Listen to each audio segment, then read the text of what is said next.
Highway police সেটা রক্ষণাবেক্ষণের দায়িত্ব নেবেন, ভবিষ্যতের জন্য এটা আর দখল না হয়। ছিলাম এখানে, ওই আর তো বাংলা সময় দিবার সময় দিছে না।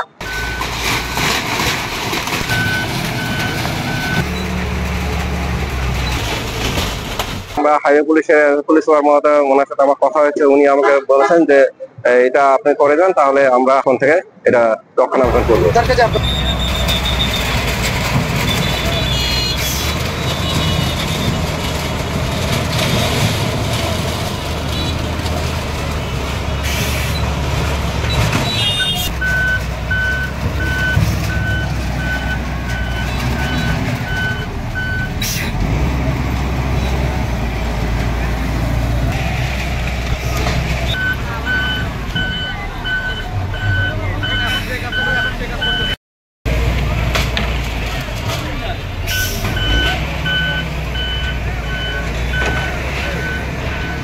সকলেই সহযোগিতা করেছেন, এলাকাবাসী সহযোগিতা করেছেন।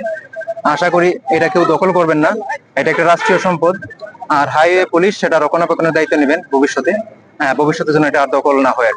আমরা যেটা দেখছি যে উচ্ছেদ অভিযানের এক সপ্তাহ পরে আবার পুনরাস্থাপন নদীতে এবার উচ্ছেদের যে আমরা অনেকটা সফল বলতে পারি, এবার এটার যেন পুনরাবৃত্তি যেন না ঘটে, সে বিষয়ে আমরা সবাই সজাগ দৃষ্টি রাখবো এবং হাইওয়ে পুলিশ সবসময় এখানে অবস্থান করে এটা রক্ষণাবেক্ষণের দায়িত্ব নেবেন সবসময়।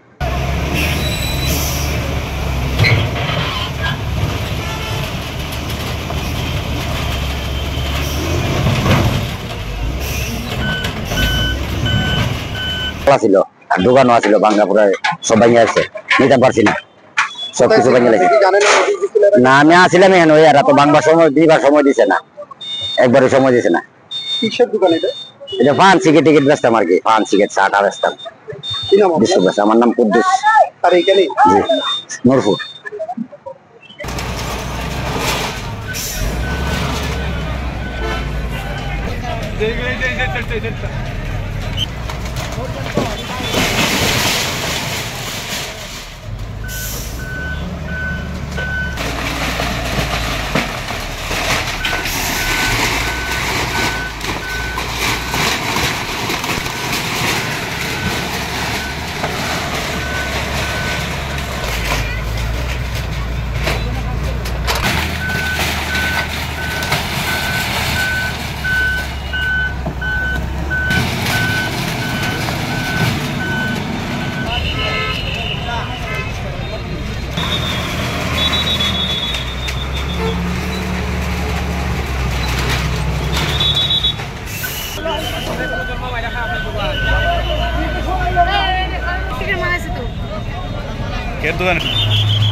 আমরা আজকে আমাদের স্থানীয় জনগণ এবং পুলিশ, সেনাবাহিনী এবং আমাদের ইউনো মহোদয় এবং বিগত ম্যাজিস্ট্রেট মহোদয়, আমাদের সকলের সহযোগিতায় আমরা প্রায় 200% করে 2 একর জমি উদ্ধার করতে সক্ষম হয়েছি।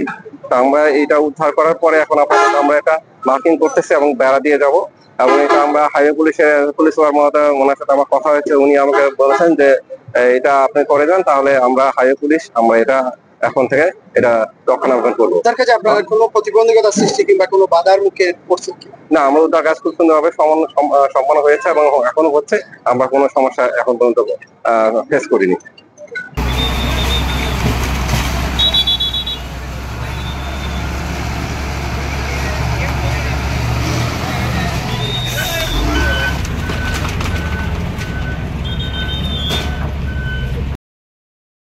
আমার দাবি হলো নিরাপদ পানি চাই, নিরাপদ খাদ্য চাই, নিরাপদ বাসস্থান চাই, নিরাপদ পরিবেশ চাই, বায়ু দূষণ থেকে মুক্ত হইতে চাই।